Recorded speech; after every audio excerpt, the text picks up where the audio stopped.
The best way to understand blue mind is to start with what I call red mind. And that is our new normal. We're stressed, we're anxious, we're falling behind in many aspects of our lives. We're distracted. We've got this technology everywhere we look. I got technology in my face and in my ears.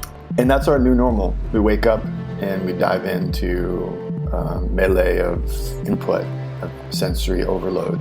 And it takes its toll on us. And red mind is very useful. The reason why we have that mind state is because it's powerfully useful. It's where we get things done. It's where we strive for advancement. It's where we compete. But if you stay in red mind too long, you will end up in gray mind, which is burnout and breakdown and disconnect. You're listening to the Spaceship Earth podcast with me, Dan Burgess. The concept of the Spaceship Earth is simple. We live on a life-giving rock called Earth, hurtling through space. Like a spaceship, we have a finite amount of supplies with an intelligent operating system, which keeps everything we need replenished as long as we all respect it and use wisely. So an understanding of how this system works, along with deep cooperation between humans and all life, is essential to keep us thriving and the spaceship flying. In this podcast, I'm in conversation with humans involved in regenerating life, shifting consciousness, and reimagining how we can live more beautifully and peacefully. I talk with artists, activists, writers, designers, adventurers, healers, entrepreneurs, creative mavericks, and more. Their stories invite us to participate in the co-creation of a more beautiful, life-sustaining world in service to life, becoming crew on the Spaceship Earth.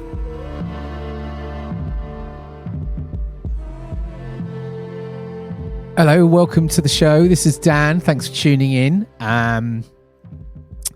This is episode 44. In this episode, I'm in conversation with Dr. Wallace J Nichols. Now, Jay is a marine biologist, a water lover, in his words, a turtle nerd, a writer, speaker, and lecturer, and he's the best-selling author of the extraordinary book Blue Mind, which is the surprising science that shows how being near, in, on, or underwater can make you healthier, happier, more connected, and better at what you do.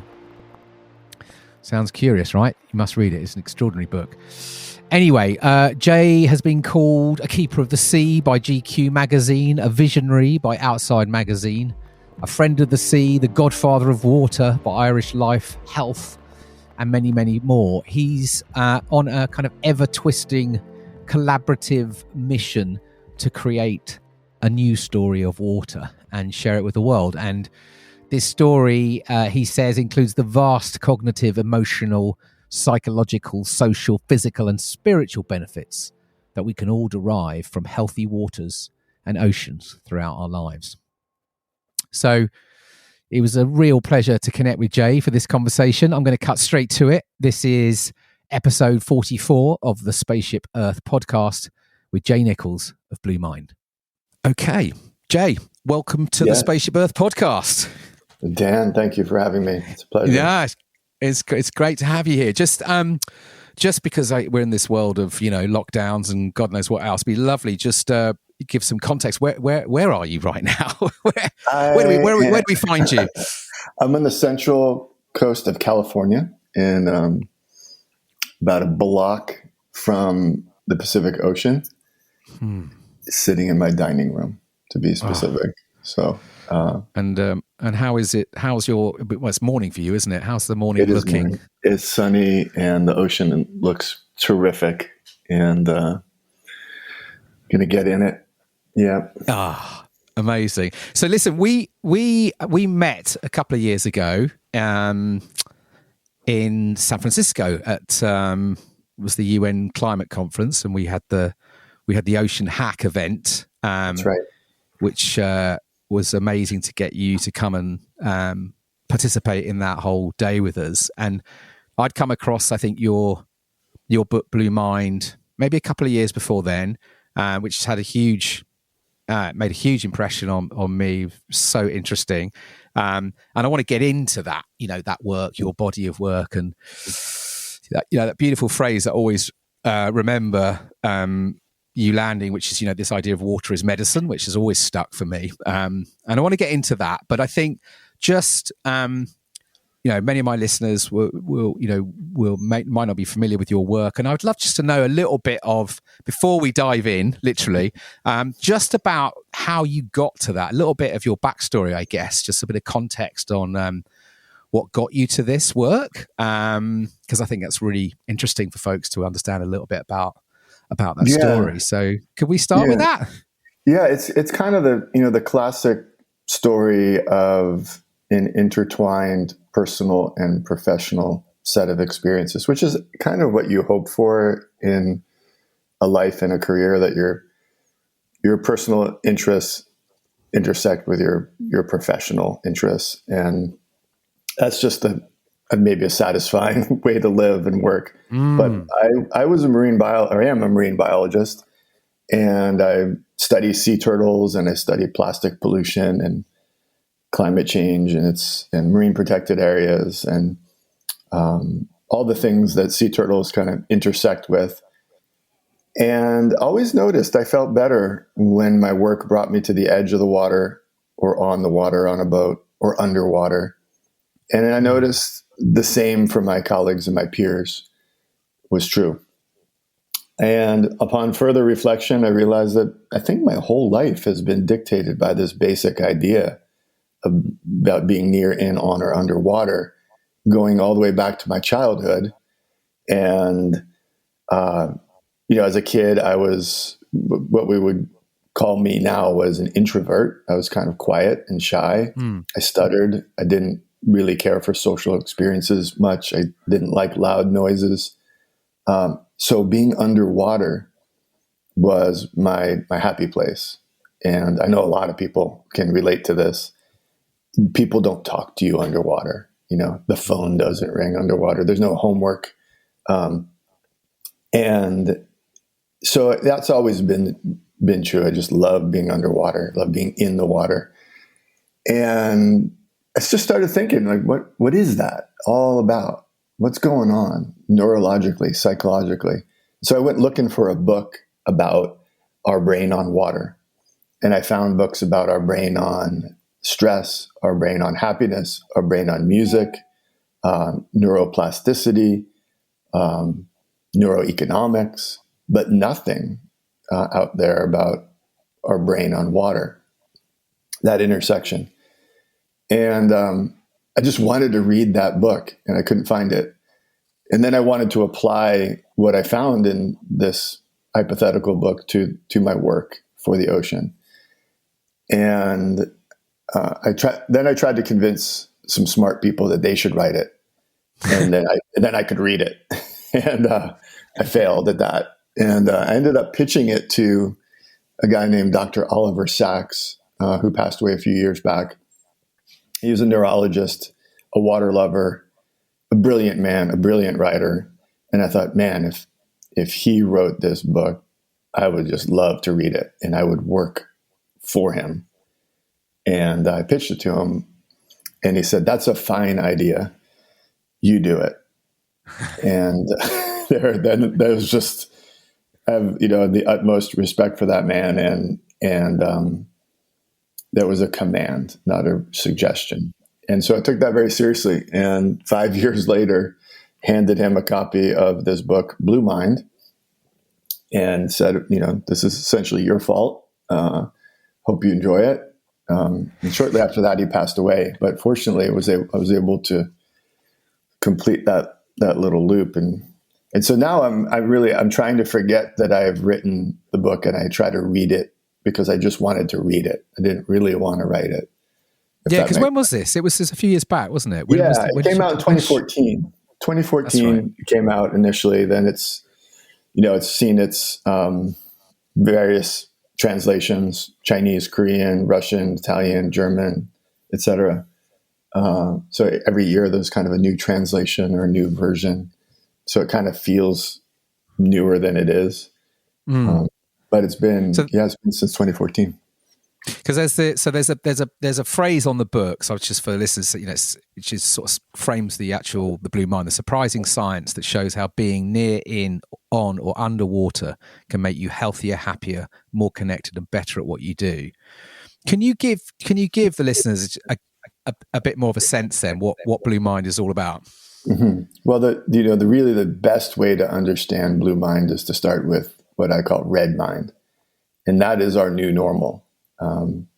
We're stressed, we're anxious, we're falling behind in many aspects of our lives. We're distracted. We've got this technology everywhere we look, including our back pocket, most likely. Mm-hmm. I got technology in my face and in my ears almost, a lot of the time. Mm. And that's our new normal. We wake up and we dive into melee of input, of sensory overload. And it takes its toll on us. And red mind is very useful. The reason why we have that mind state is because it's powerfully useful. It's where we get things done. It's where we thrive and strive for advancement. It's where we compete.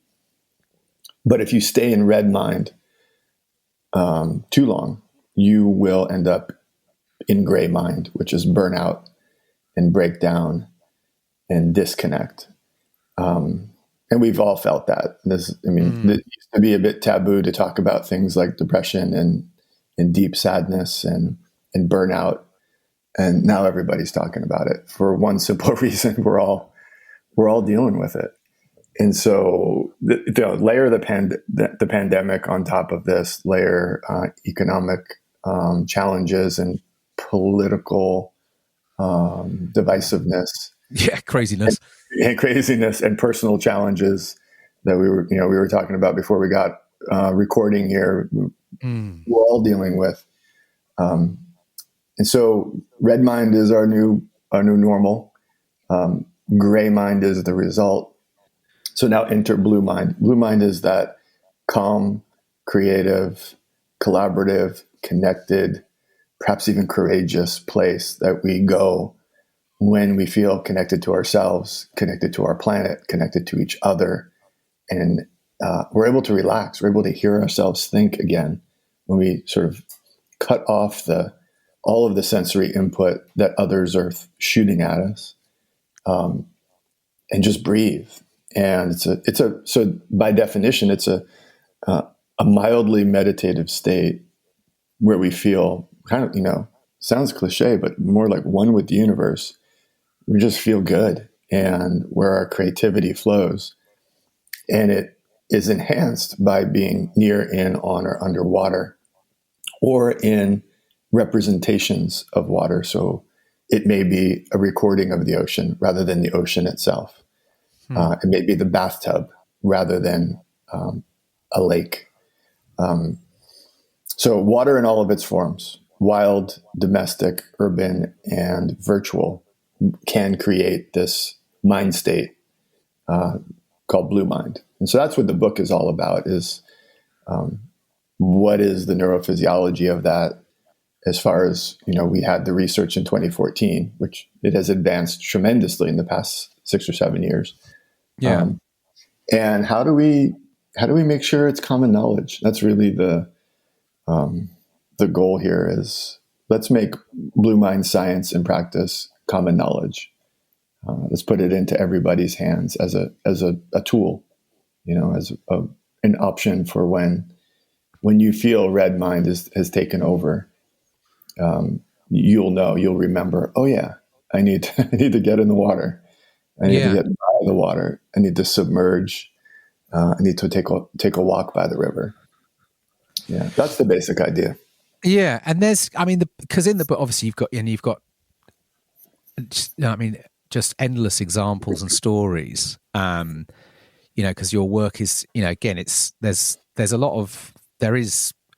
sort of science and as well as sort of anecdotes, and I think there's also your work, for me anyway. It's there's sort of empathy as well, intuition. There's a lot of, it embraces quite a lot of sort of living system and trust in sort of life, I find, in the work. But can you share some of the stories, or just a particular examples, I guess, for just folks to start to understand where, more intentional, I guess, blue mind application or blue health experiences, I guess, or where you've come across things which have really like wowed you?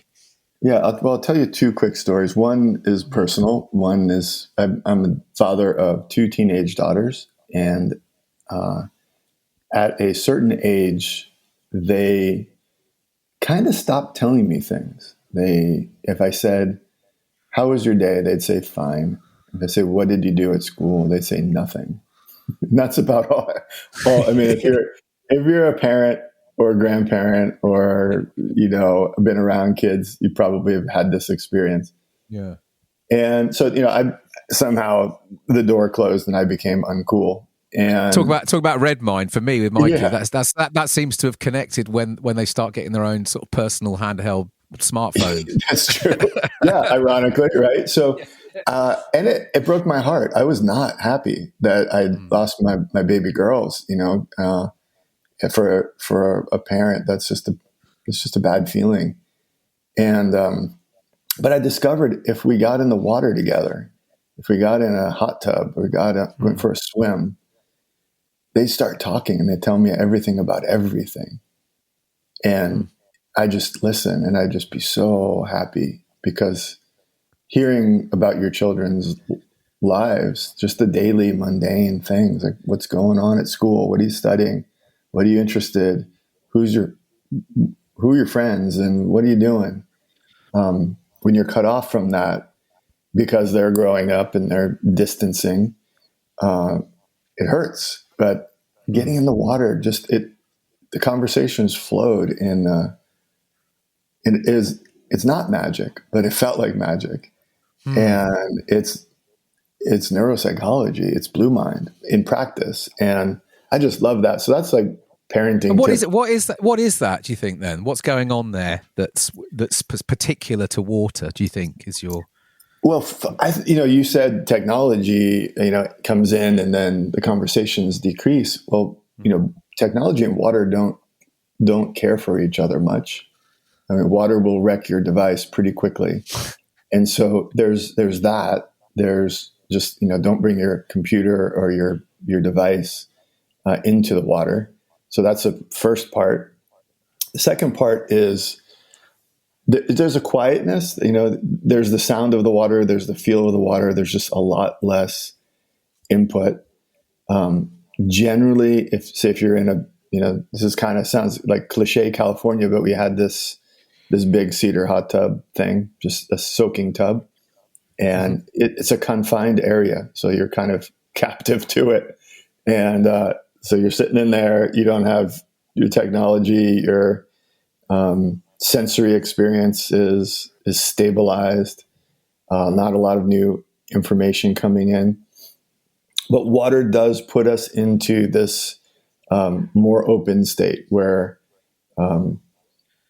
all of that bandwidth comes back to us and we don't waste it. We don't just take a nap. We use it in a different way. And an extreme version of it is these float spas that are popping up all over the world, where you climb into this pod essentially, and there's 18 inches of warm hypersaline water. You close the lid, and the water temperature, your body temperature, and the air temperature are exactly the same, and you float for 60 minutes to 90 minutes. And cool things happen inside your body that are, for some people, monumental and transcendent as far as their creative lives. Pro athletes are practicing this technique, and creative people like musicians and artists are using it, and veterans, Navy SEALs, and so forth. So sitting in a tub with your kid is somewhere in between sitting on a couch having a chat and having being in an isolation tank, having a sober mind trip go down. So it works. So that's one example of kind of blue mind in action, I guess. Yeah. And, but it's also true if you take a walk on the beach, just think about it. Take a walk on the beach. You have good conversations. you get into a cadence with the person you're walking with. You leave a lot of the distractions that would possibly interrupt your conversation behind. And if you're walking on an ocean beach, there's the rhythmic sound of the waves that can put you into in kind of a cadence together. Entrainment is how it's referred to. And you have a different quality of conversation. Yeah. I see like my own experiences with my kids. One of my own experiences, I see, we live inland, but we access the river quite a lot. And also when we go to surf, there's something about edges for me with water, that you're moving off the land into a sort of, you're on the edges of sort of like that kind of, man-madeness that we have increasingly in our lives. And then there's this sort of entering water, whether it's rivers or into the sea. There's something about a kind of like, at least how I sort of process, there's something about this kind of, this slightly wild, there's a wildness. You're sort of entering into a sort of zone where there is a sort of, there is some uncertainty, and there is some, you're feeling a little bit more vulnerable. And then there's the sort of exciting part of that, of almost feeling like you're able to kind of, it's slightly liminal, you know what I mean? You're leaving a kind of a space, or you're on the edges of this sort of controlled, constructed world. So there's something for me about that, which I sort of personally always connect. And I see it a little bit in my kids as well. When we wild swim or when we surf, there's something that shifts in them as they sort of enter into this, this slightly, I think there's something about that, that you are, maybe there's a humbleness to it that sort of opens you up more. Absolutely. You feel a lot smaller than, when you're the master of the universe with your technology in your office, and then you go out and plop into the ocean. You just feel you feel vulnerable and small and humbled. And you've got to rely on a whole other set of skills and senses. And if you do that alone, it's a beautiful solitary experience. If you do it with someone, it's a wonderfully bonding experience. And there's a level of trust that has to emerge if you're in the water together, wild swimming or surfing or paddling, and to do that with loved ones, with friends, with kids is it's just a really good idea. Mm. Yeah. So you dig into a lot in the work, and I guess there's always something that I think when I last saw you, we spoke a bit about this, but there is this thing as modern humans that we are sort of we're born 80%. Is it 80% water? Yeah, our bodies are 80%. Yeah, and so we're sort of like these watery beings, really. and yet we sort of very quickly seem to sort of something. I guess this modern world, this sort of separated, takes us away quite quickly from that connection. And what have you found? What are you finding in this sort of like are we? It's funny. I don't know if you've seen that. There was something that was doing the rounds on the internet last week. It was a visualization of Earth, but from a perspective of the water. And again, we're planet ocean, really. We're not, we're way more water than Earth. But there's something interesting, isn't there, about the work that you're doing and your mission in life around this relationship to water. And in many ways, it feels like we are sort of creatures. We are, aquatic creatures, but we've sort of become very removed from that. Can we talk about that? Yeah, I would say the process has been, if you look back, way back, at the cultures that are still kind of intact in their traditions, water played a much bigger role in the symbology, in the ritual, the realization. And you could say, well, that wasn't scientific. Well, it was spot on, as far as origin stories and so on. And, like you said, we've lost a lot of that. And now what we're seeing is that it's coming back. I mean, it's coming back in an ancient form, the ancient form renewed by sort of modern insight and necessity, like a lot of things, like agriculture, is learning from, deep traditions that, wow, you don't have to spray poison on everything to manage pests, or even call them pests in the first place. So, it's kind of a revitalization of these ancient ideas. And, every major spiritual tradition and spiritual text talks about blue mind. They all do. It's in there. Basically, you'll find somewhere that it says, you having a bad day, go to the water. It says that. And it will make it better. It will soothe your soul. 23rd Psalm, written 3,000 years ago by King James, says, when the shit's hitting the fan, get your butt down to the water, saith the Lord. That's what it says. That's my version, my translation. That's what it says. It's the yea, though I walk through the valley of the shadow of death. That's a bad day. That's like the valley of the shadow of death. We've been there. That's a bad day. And what is the advice? Go to the water, soothe your soul. There it is. Not a new idea, but we departed from it, at least Western society. And we thought, well, other things are better. The built environment, pills, pharmaceuticals, other ways of being disconnected from the water in a modern way. And what we're learning is that red mind mode that defines modern life, sleep less, work more, be more productive, schedule everything electronically and squeeze everything out of everything to maximize, even hack yourself so that you can optimize everything. That'll chew you up. And so I think, in the UK, wild swimming has just gotten popular. Yeah, it's gone. And in the during the lockdown, it's during the pandemic, it's become even more. People are sort of, I think, in the last couple of years, just sort of turning to water more and cold water as well. Cold water, and realizing that, wow, this is not a new idea. Really, it isn't.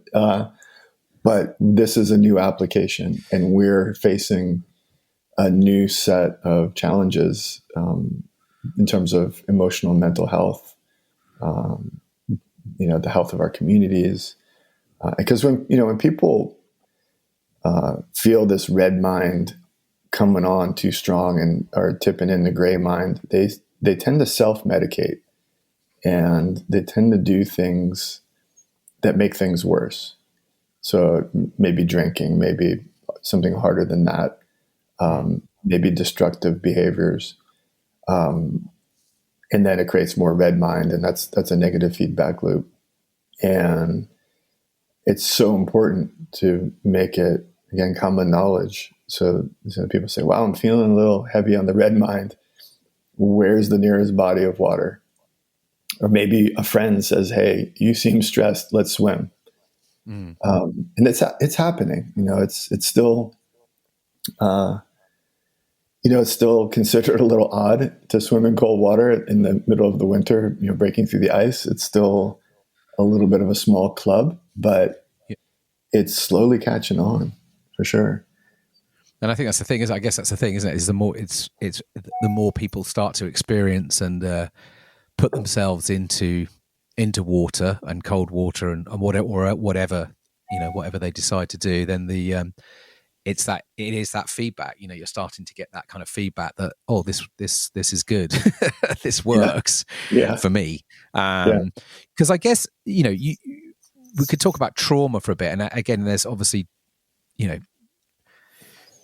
lots of different forms and experiences of trauma. But I think when you go back to your book, you looked at some of the work projects that were looking at, like, servicemen coming out of war zones with PTSD and the application of sort of water and surf and many other sort of experiences that were demonstrating to be really effective in helping people deal with processing of trauma.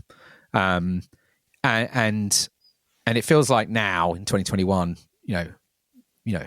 probably pretty much everyone is carrying. I mean, we've probably all been carrying various forms of trauma, but it feels like coming through COVID, there is so much trauma that's sitting inside people, in different ways. And what are you seeing in the Blue Mind work with the app, with this, this relationship to water and how we might explore or approach, working with the traumas that many of us are carrying?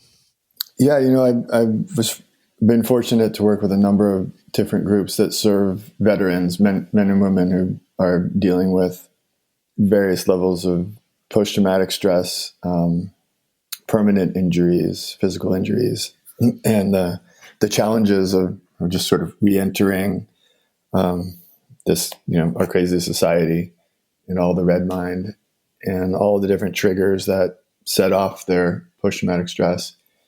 And what we found and what the research will back up now that it's been conducted is that the getting out on the water, surfing, paddling, swimming is one of the best therapies for any. It doesn't have to be war inflicted trauma. It can be any kind of trauma. First responders, the firefighters, and police, and even journalists who are a kind of first responder. They're first to tell us the bad news every day. It wears them down. They experience a kind of post-traumatic stress as well. So if you find yourself in that category, Blue Mind is really yeah. Yeah. It's making me think of I'm sure it's the same in the US, but the frontline health workers who've been at the front line in the hospitals for the last year now.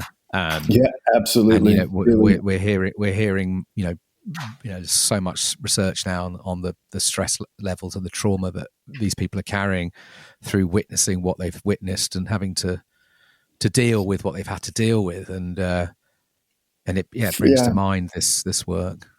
Yeah, frontline service, people who live a life of service, where when something's wrong, they run towards it to help, and whatever career path that may be. If you choose that kind of life, you will be carrying some trauma experience with you, because that's just by definition. And if you don't have the tools to manage that, you will burn out. I promise. You shouldn't. That's not good. I mean, when our nurses and docs and therapists and first responders are burning out, that's not good. That's not the goal. That's actually really bad. These are highly trained, dedicated individuals who we can't afford to have them burn out as they serve us. So working with those groups has been so rewarding, because it's again, such a simple ancient idea. And a lot of people are hurting big time. And the pharmaceutical approach, while I'm not just dismissing it completely, can certainly be dialed way back and supplemented with other activities. And so, something like surf therapy, one of the reasons it works is because you don't master it in a day. It requires your attention. It requires discipline. It's kind of cool. It's addictive in a good way. There's a camaraderie, before, during, and after surfing. You can hang out and talk about it endlessly. Did you see me? The drill. Surfers love to talk about surfing, and so you don't get that out of a packet of pills, do you? Let's face it. No, none of that. And the side effects, maybe a little. I don't know. You might, if you get super addicted to surfing, you might lose your job. I'll just put it out there. Let's be fair. But it can put a strain on relationships, but not in a destructive way that opioids, pain meds, and all the other ways people self-medicate or are prescribed. So if, and one of the stories that I want to share is there's a guy, Bobby Lane, who he's a Marine, returned from service overseas. And he was the poster guy for post-traumatic stress. He was just rattled, close range explosions of some IEDs and just shook him up in every way. And he didn't really want to carry on. He didn't want to live. He tried to commit suicide, suicide by cop, they call it. But basically, you create a problem and then the police come and shoot you. And so he tried that. He thought that was the honorable way rather than taking his own life.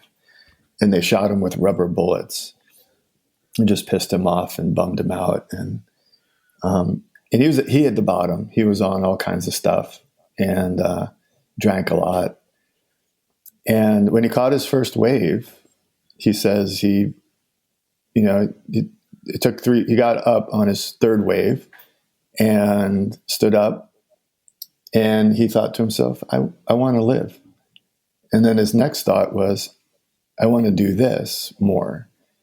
And then his next thought was, I want to teach people to do this. That was a lot of thought for one wave, but transformative, and he is in fact doing that. And it wasn't like it was a magic silver bullet. It's just a wave, just surfing. But it did that for him. And then he got the first night's sleep he'd had for years that night. And that, never underestimate the power of a good night's sleep to fix what's broken, especially if you haven't slept for years and you haven't had a good night's sleep for years. So, there are these individual stories, and when you bring them together, it's it's irresistible evidence that suggests that this is real. We would benefit from more of it. Let's make it common knowledge. Some people might be listening saying, well, of course, I've known this my whole life. My parents taught me to love the water and to use it therapeutically and use it socially. And if that's the case, lucky you. Really, you're so lucky. Not everybody has had that experience. And I'm surprised over and over again by the number of people I meet who, if you said, when was the last time you touched a wild body of water? They don't remember, if ever. And that's just kind of heartbreaking, when you talk to people who don't have that set of skills or experiences. And I've met so many people who've never been submerged, never in their life. The only time they've been underwater is in the shower. They don't know, if we're talking about being underwater, they don't know what that feels like. And it's a special feeling to be, to submerge. And so like you started out with this piece here saying, we're born and we're mostly water. Just before that, we all spent 9.21 months underwater. I don't know if you remember. I don't remember it clearly, but you did it. You were floating around in your own private ocean for 9.21 months. It was dark and warm and salty, and it's called Mom. And we all start that way, and we come out, and bright lights, and it's on. People's putting things in front of your face to make you smile, and red mind begins pretty immediately. Yes. We live on a life-giving rock called Earth, hurtling through space. How bonkers is that? You're listening to the Spaceship Earth podcast.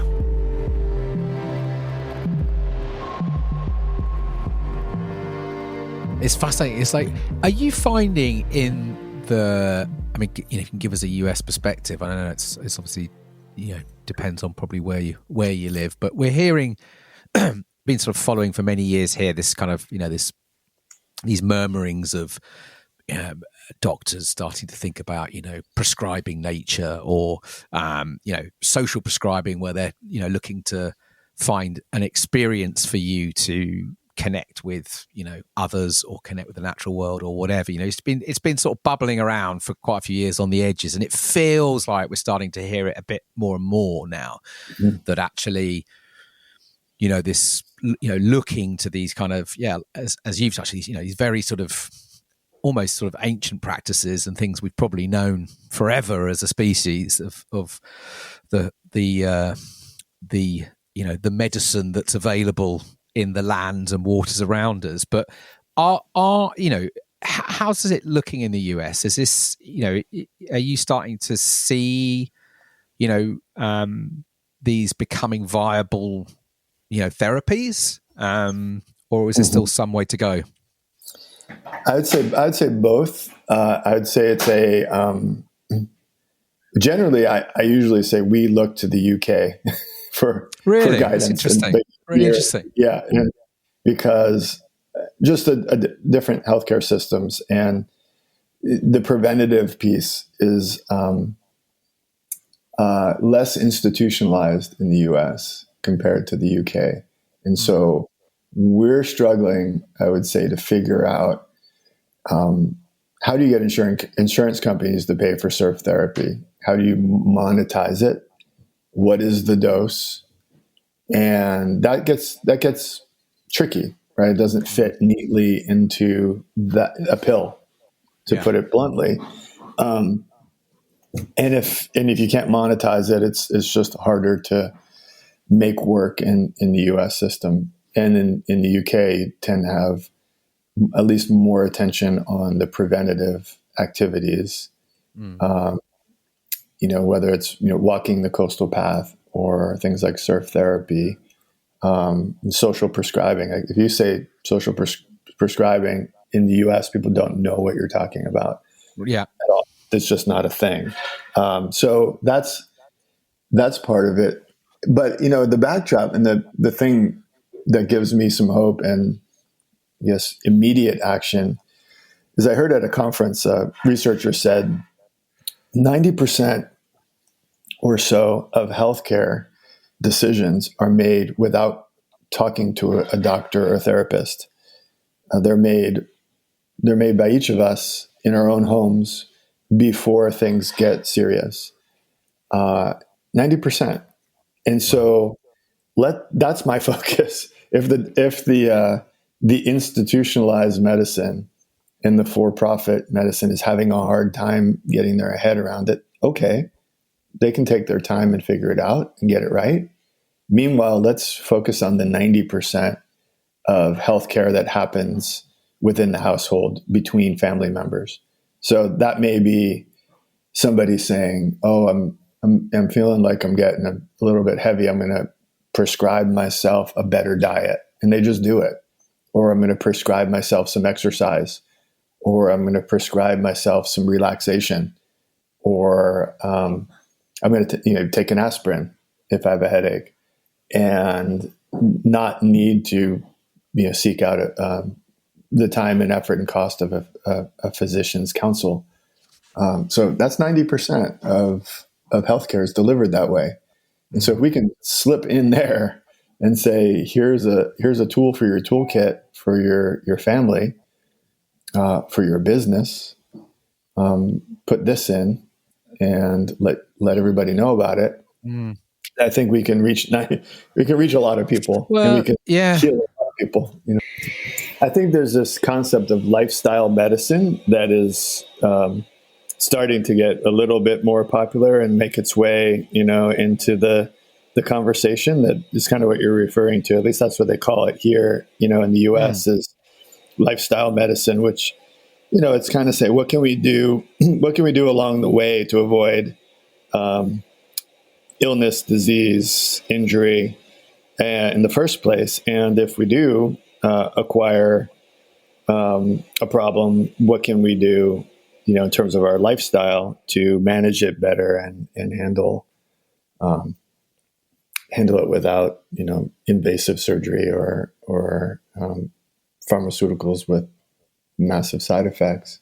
And so I think that's kind of where Blue Mind fits in. But, I'm not a healthcare professional myself or a healthcare researcher per se. So the places where I can work efficiently are just very direct, like straight to parents, straight to school teachers, straight to the people working in conservation to help them put Blue Mind into their story so that we tell a better water story, because the old water story is not working for us very well in terms of solving the problems. I think we've undervalued, water in general, the oceans, the lakes, and the rivers, by leaving out the emotional, the social, the psychological, the spiritual health benefits in our textbooks, in our coursework, in our policy, in our keynotes, in our documentaries. You're probably familiar with the familiar preamble that most ocean communication uses. 71% of the planet is covered with ocean, gives us half the oxygen, billions of jobs, feeds billions of people, dictates climate and weather, high levels of biodiversity. That's a pretty dry, boring, and somewhat irrelevant to most people's story to tell. And if you make the ocean boring, you've done quite a job, because it's not boring. You have this phrase, don't you? I've seen you when you've talked into rooms, and you have this phrase, everyone's got a water story. Yep. Yeah. I ask people, even strangers, what's your water? Very open-ended, on purpose question. What's your water? And for some people, they'll say, the Atlantic Ocean, the Colorado River. Some people will refer to a pool, and some people will refer to something more metaphoric. And then they may say, my father's my water. He's been my guide. He's taught me to swim. He's my source of calm. Music is my water. And so it's a very open-ended question, getting at really what is your place that you go to feel Blue Mind. And everybody has a great story. And that's a really good place to begin, is listening to each other's stories about the water that nurtures us and heals us throughout our lives, and then unpacking that and, creating a perceived value by, underlining the importance of the water in your life. If you maybe spent time by the water in a ceremonial way during your life for an important event, maybe a memorial service, maybe it's where your fondest memories were formed. Maybe it's where you exercise. Maybe it's where you go to manage your stress. Maybe it's where you take your kids to have important conversations, and on and on. We have tended to dial all that out of our ocean talking points and our water talking points to the detriment of the efforts to protect and restore the blue parts of the planet. And I think it doesn't make sense to leave it out at all. It's fascinating, because listening to you as well, it's making me also think of, which feels like it's maybe, it's connected, is that, and again, I can only really speak here for the UK, but, I have a picture on the wall right in front of me in my studio of, it's the UK, and it's a map of every bit of water.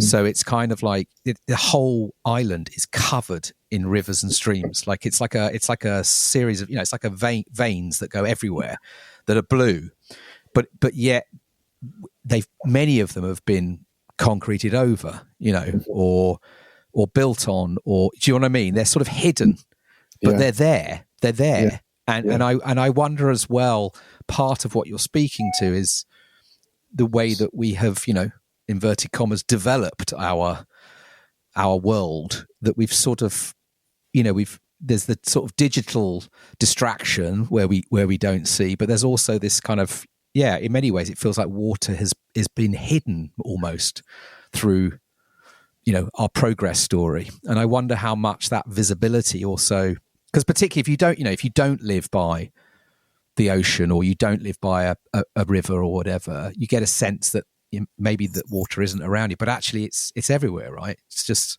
I think that's your point, that map. And if you had a similar map of the world, you'd find that most people live remarkably close to some water that they could enjoy more than they do. The vast majority of humans live near some body of water that they could enjoy. Now, if it's covered over or massively polluted, well, then it's a lot harder to enjoy. Of course, access is part of this conversation. If you don't have access, even though it might be in your backyard, then the whole conversation goes out the window. So access is an important point. And there's access can be limited by privatization or construction barriers, physical barriers. Can be limited by pollution. So you might have an open gate, but you get there and it's disgusting. You don't stay because there's plastic everywhere, or there's oil in the water, or worse. And then it can be limited. Access can be limited by perception. You may just take yourself out of the activity even before you have a chance by saying, I don't know how to swim. I'm afraid of water, or my family doesn't do that. There's a perceptual barrier. But the reality is that the majority of people do have the potential to practice Blue Mind more than they do, wherever they are. This isn't just a vacation, holiday kind of conversation. This isn't an everyday, wild, domestic, urban, and virtual water practice. There's there's water everywhere, and sometimes it even falls from the sky, and that can be enjoyable if you let it be enjoyable. Sometimes it's in the form of ice and snow as well. So it's Let's I just wanted to, if we can, explore a little bit this relationship between planetary health, the health of our planet, and human health. What is this relationship? And particularly, I guess, now 2021, everything that's coming at us with all these kind of intersectional crises, from climate and ecological collapse, if you like, or breakdown, to this post-COVID maybe, or at least this kind of post-pandemic. We're seeing a lot of human health issues. We're also seeing an enormous amount of kind of planetary health warning signs coming everywhere. What does that, I guess, what's your sense on this relationship? Or do you see there is a real relationship between these things? Yeah, I think there's a lot been said about pandemics and viruses and the human wildlife nexus, and the ability for viruses to spread quickly, given our sort of global lifestyles of a lot of moving around and people living close together, and et cetera. But what I've been thinking mostly about through this past year or two has been kind of where Blue Mind and emotional health intersects with sustainability. And my conclusion, it's a simple idea, is that emotional well-being is the foundation of sustainability. That's the idea right there. It's really simple. Right. Can we unpack it a bit? Yeah, we will never achieve anything approximating sustainability. And that, of course, that if you drill down into that word, it's problematic, but let's just use it for now. We'll never have a healthy planet if we're not healthy emotionally. So your organization will not be a creative problem-solving organization that gets things done successfully if it is emotionally unwell as an organization. Same with your household. Same with yourself. Same with your community. Same with your country.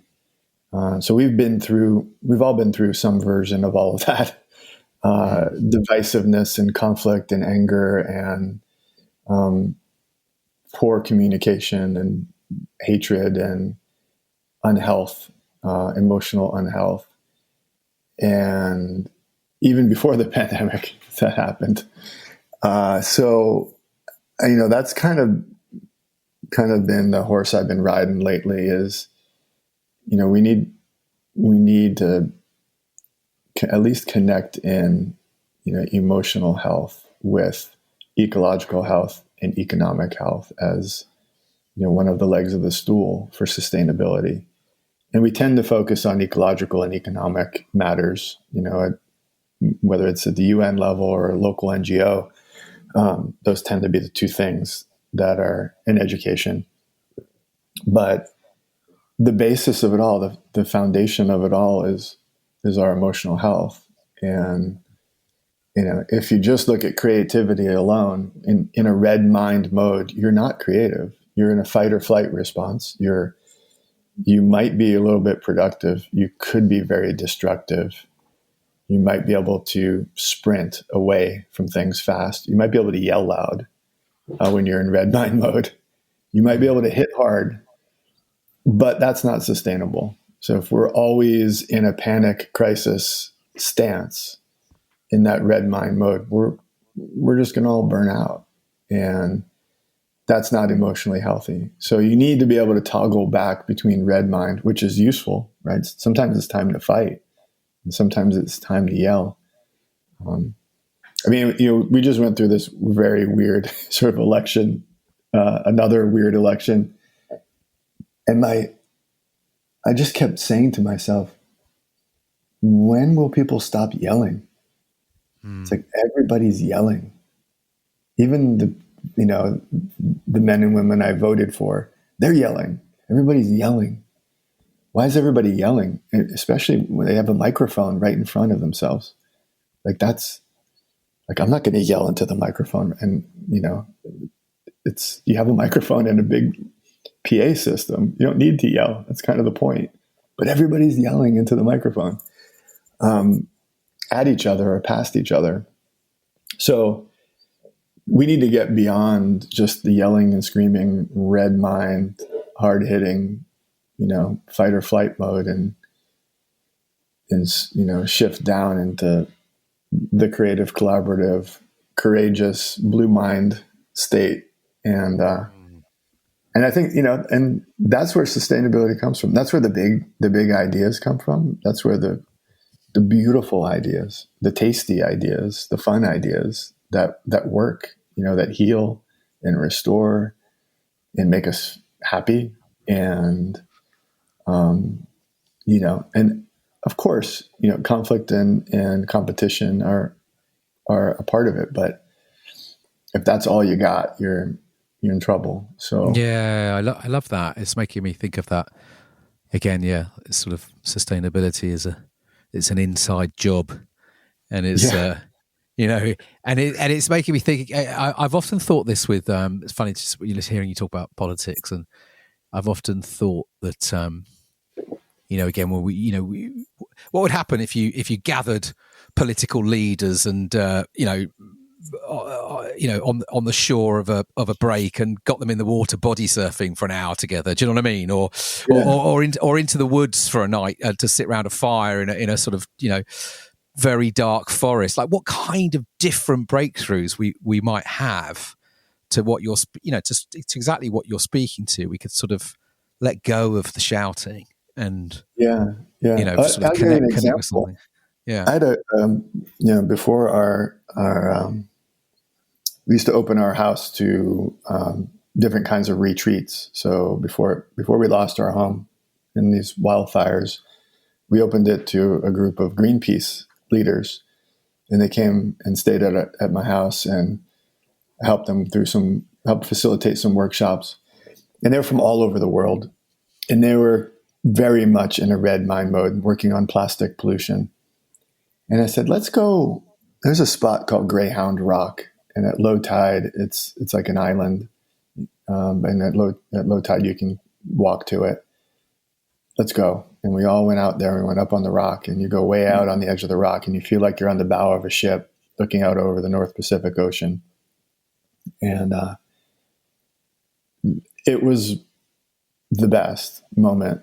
And everybody in that group just said, wow, I needed this.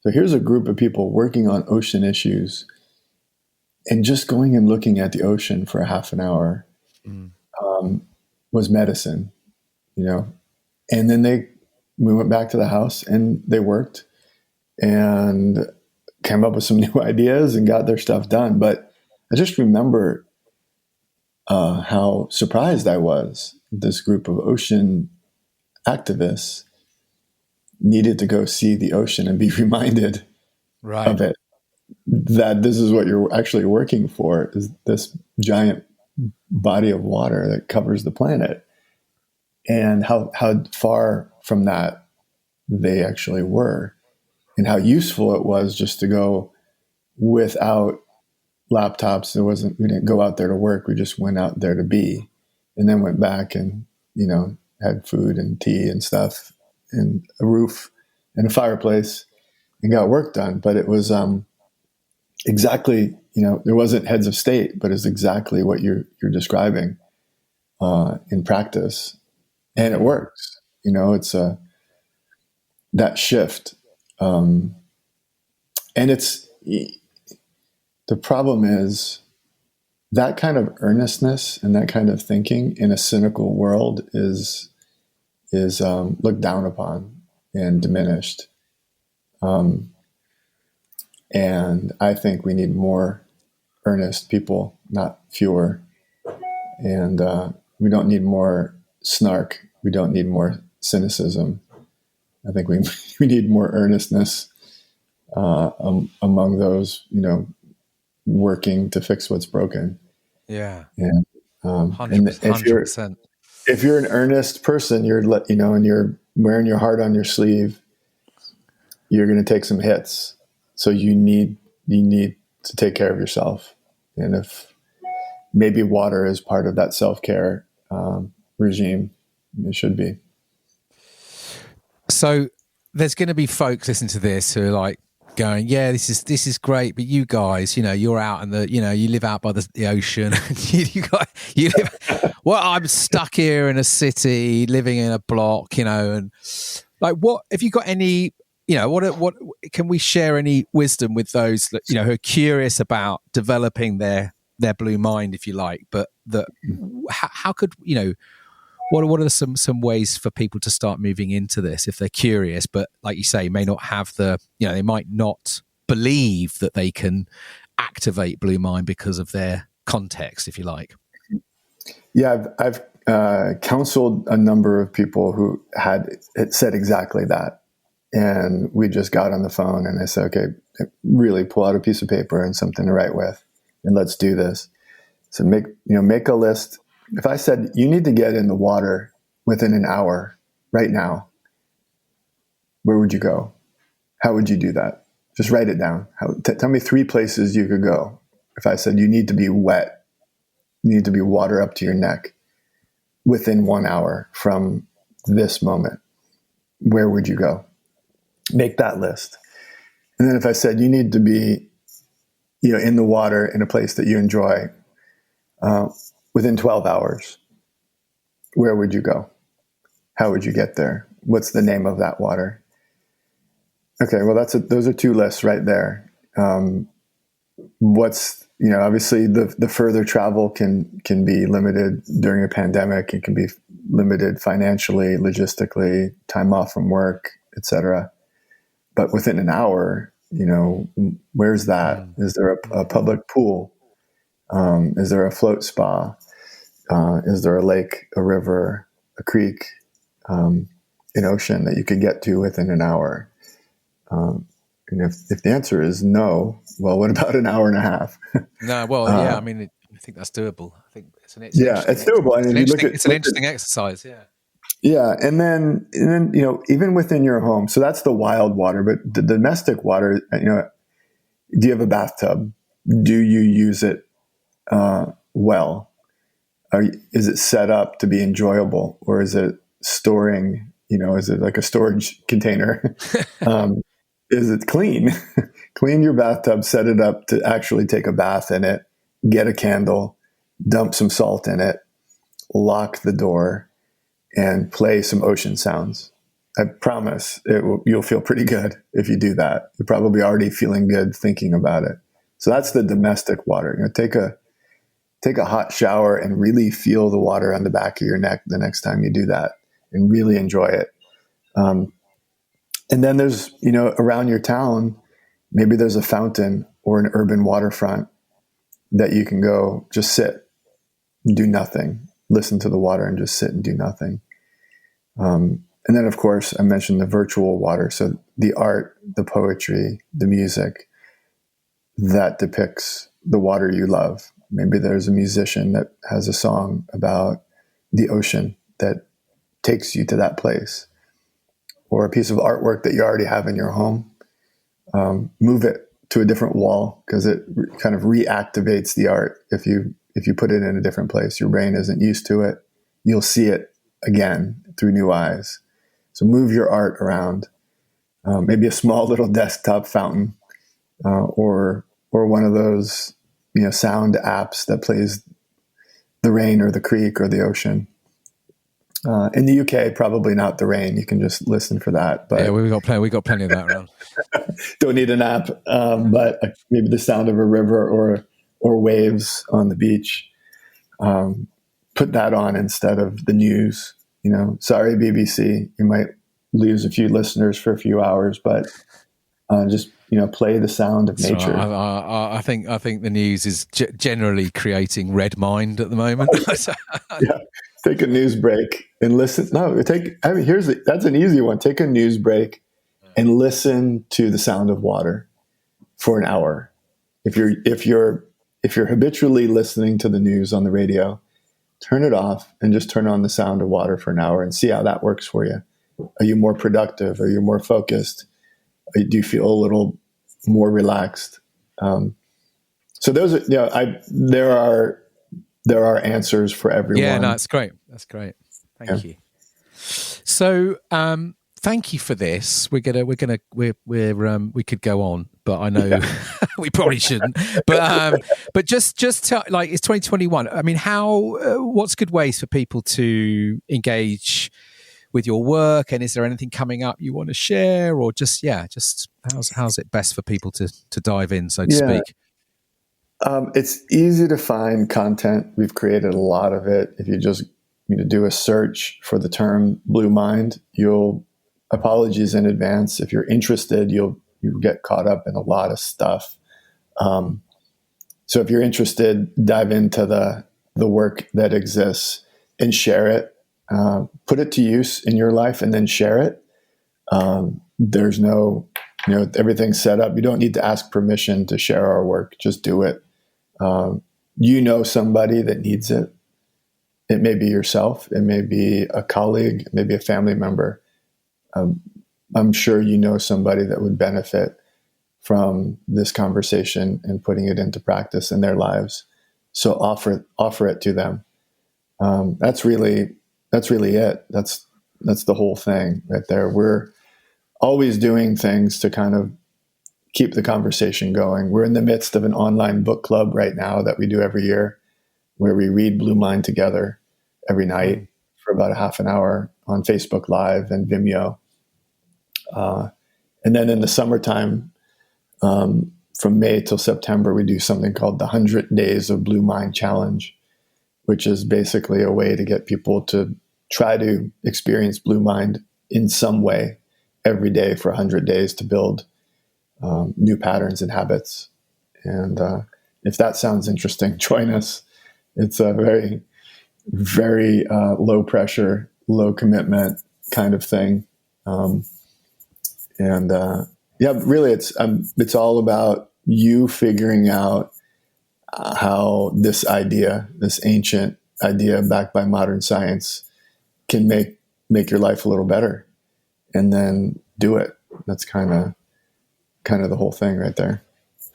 Love it. Thank you, Jay. Yeah, thank you. So I'll drop all the links to your work in the show notes, and I'm sure people will follow them up. So just closing up the conversation, I always like to explore this little question at the end, thinking about the spaceship Earth. This idea of becoming crew on the spaceship Earth. What does that mean to you right now in 2021? Yeah, we've shared, just as a way of instigating conversation, we've shared millions of blue marbles with people. They're just recycled glass, azure blue marbles. And when you hold them at arm's length, they remind us what we look like from a million miles away. We sort of did the math. And as you move away from Earth, you see it as a blue sphere because of the water. And it's a small one. And our spaceship Earth is a small, watery one. And it's precious and it's beautiful. And we're so lucky. And I think this pandemic has reminded a lot of people of that, how connected we are, and how interdependent we are. That we really do need each other for everything. And that perspective, that backing off a million miles and looking back at our home. It's mostly astronauts who get to do that. So if you get a blue marble, it's a proxy for being an astronaut, I suppose. But it's a humbling perspective, and everyone who has seen spaceship Earth from a distance comes back utterly transformed from that view.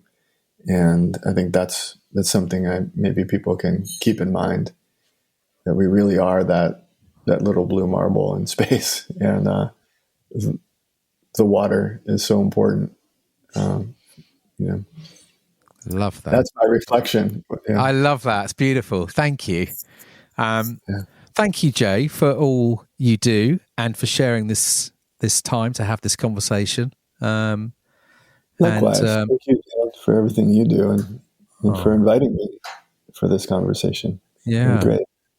And I'm hoping that this year we'll see a surge in Blue Mind,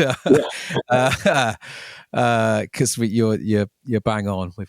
There's just too much red going on. It's got to stop. It's got to stop. It's got to stop. It's got to stop. Yeah.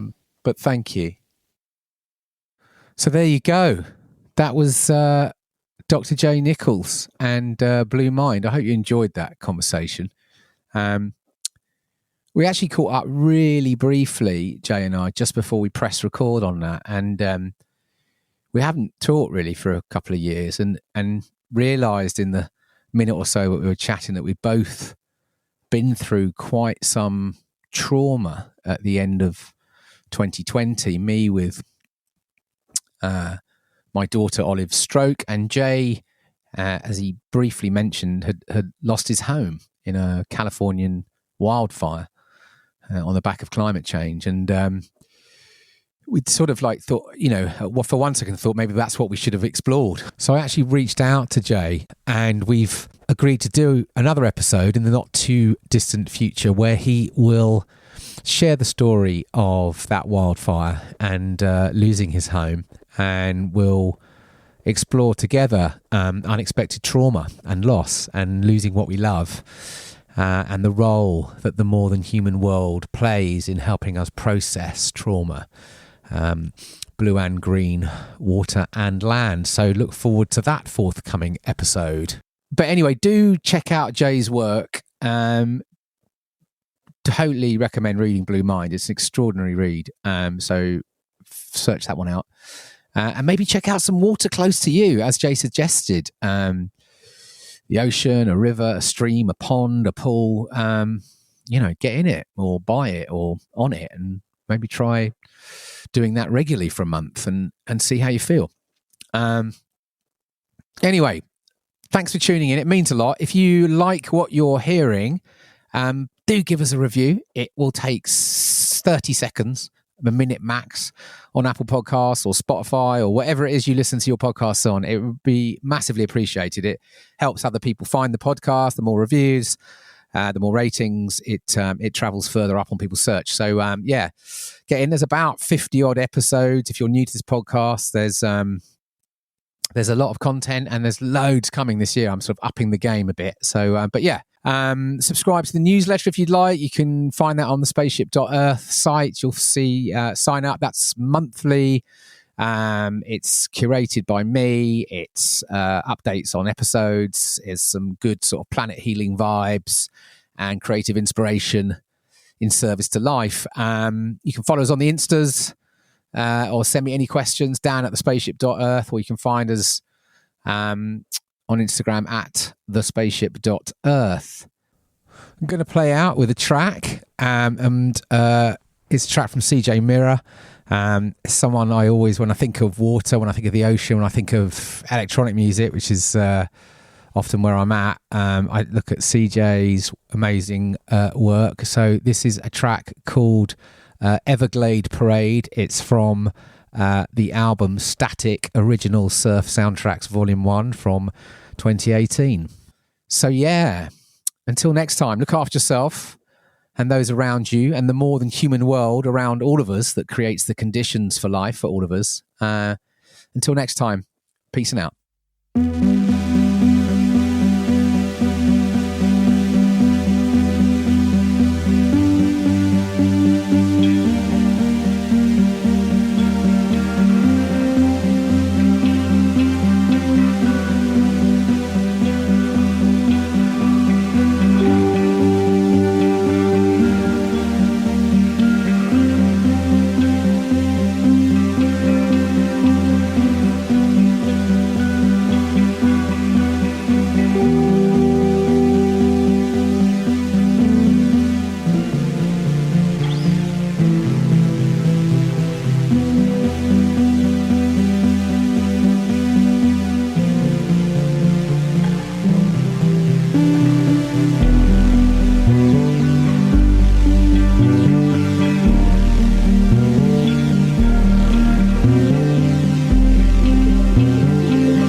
Bye.